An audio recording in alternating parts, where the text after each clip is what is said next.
Hey there, bit of a different video today. I just thought I'd show you some of the tools that I own and use for some of the projects that you might have seen on the channel. So, starting off, probably the most important tool, my pencil. I carry this in my toolbox wherever that goes, in case I ever need a pencil. Now this little saw here, I think it's a piece of broken hacksaw, but it's really good for doing just the smallest things that you might want to cut.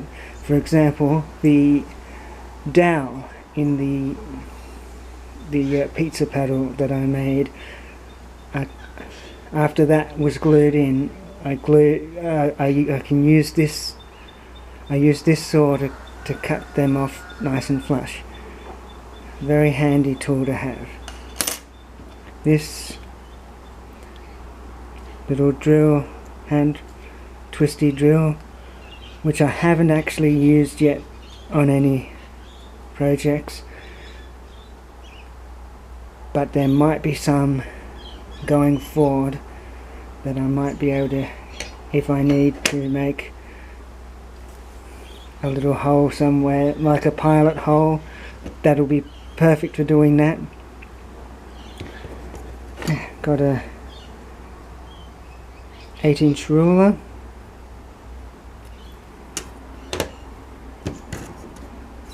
and a square,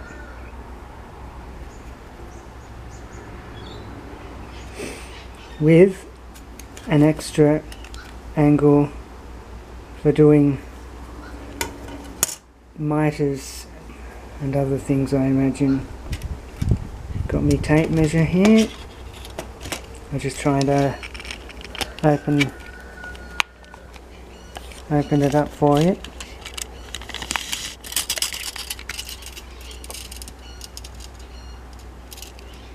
Goes to about 10 foot, I think.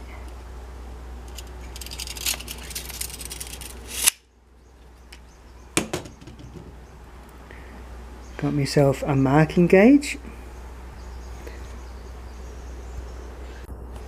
So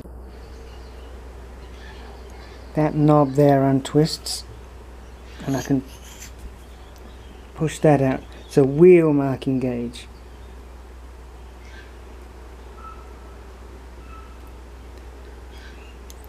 Seems to work really well so far. It's only new yet.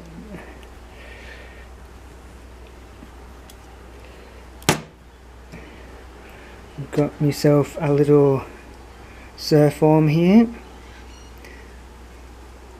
This is good for smoothing out material.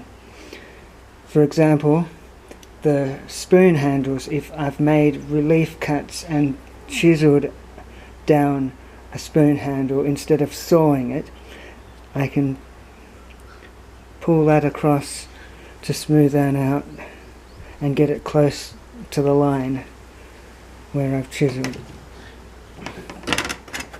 This little saw, this has saved me on many an occasion. It's helped me make the trucks. It cut part of the pizza paddle handle.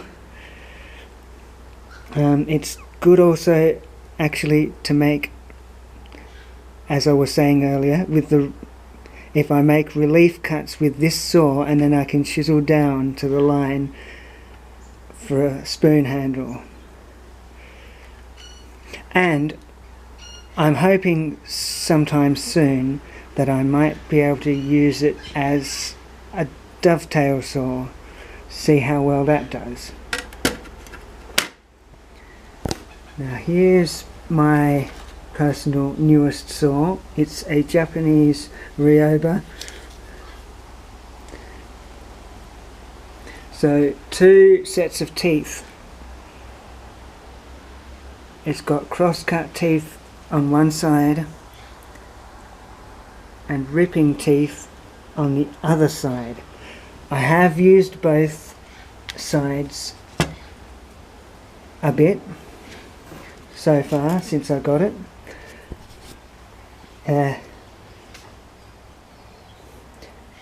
Cuts real smooth actually. Need a bit of practice in cutting straight, but that'll come. And I'm thinking what I'll be using this saw, I'll be using the ripping teeth more for hopefully trying out a bit of resawing.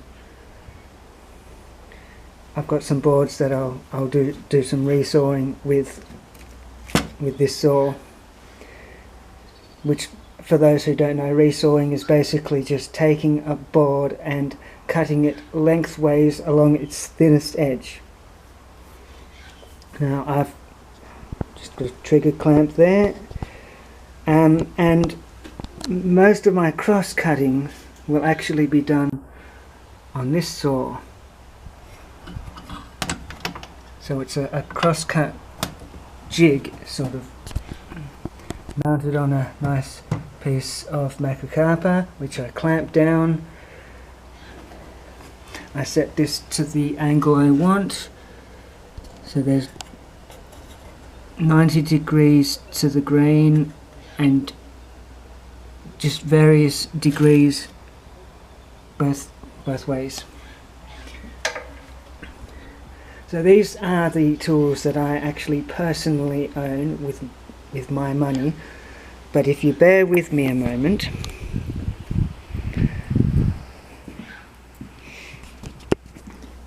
here is a collection of tools just here on this bench that I sort of own by proxy. They're in the family. So another Surform, big handle at the back, be good for smoothing out again if a piece has been resawn, smoothing out the cut. Also, a Surform of this size is good for rounding off the backs of spoons. That one belonged to my late uncle. Here is my grandfather's spoke shave. This has one job when I'm using it. That is to round off spoon handles. Moving on to my grandfather's Stanley. Says here on the front 4.5. Yep, if you can see that.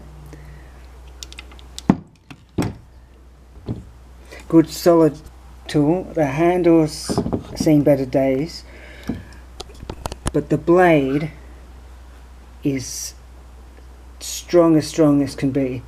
Like it's a really tough metal. Here's my late uncle's Stanley number 5 jack plane.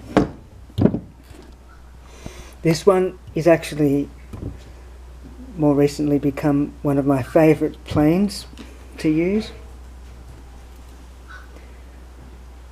My grandfather's draw knife, which we've done a little bit of sharpening onto in recent months. And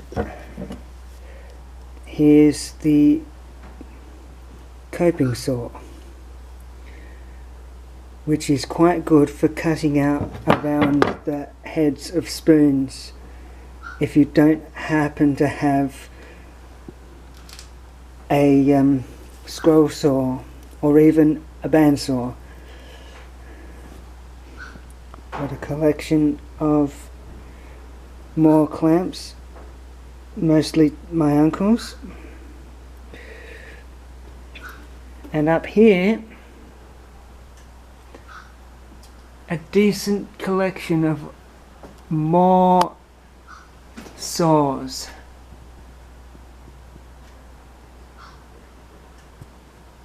Which have been in the family for quite some time, and there's, well, you can see a couple of hatchets there, and